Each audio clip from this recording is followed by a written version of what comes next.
સાવલી તાલુકાના સદાપુરા ગામમાં હોળી ધૂળેટીના પર્વ દરમિયાન દુઃખદ ઘટના સામે આવી છે।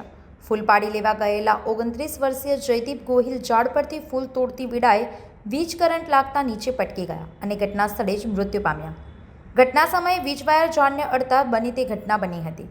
જાણ થતાં સાવલી પોલીસ ઘટના સ્થળે પહોંચી કાયદેસરની તપાસ હાથ ધરી। યુવાનનો મૃતદેહ પોસ્ટમોર્ટમ માટે સરકારી હોસ્પિટલ ખસેડાયો છે। પરિવારજનો અને ગામના લોકો મોટી સંખ્યામાં એકત્રિત થયા હતા અને સમગ્ર વિસ્તારમાં શોકનો માહોલ છવાયો હતો।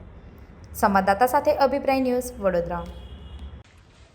અમારા તુલસીપુરા સીમ વિસ્તારમાં સદાપરા પાછળ રસ્તા પાસે જે વીજ કરંટ પસાર થતો હતો ત્યાં ગાડી એક જયદીપ કુમાર રંગીતભાઈનું દેહાંત થયું છે, એટલે વીજ કરંટથી। જ્યાં ગાડી આજે હોળી અને ધૂળેટીના તહેવારે એક કેસુડો પાડવા માટે ગયો હતો, તેનો મૃત્યુ થયો છે વીજ કરંટથી।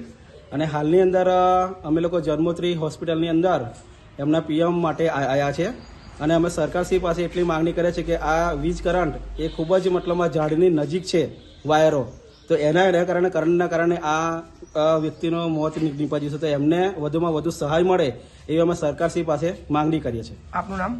મારું નામ મહેશભાઈ બાબુભાઈ તલાવિયા, મારા ગ્રામ્ય વિસ્તારનો સરપંચ તુલસીપુરાનો।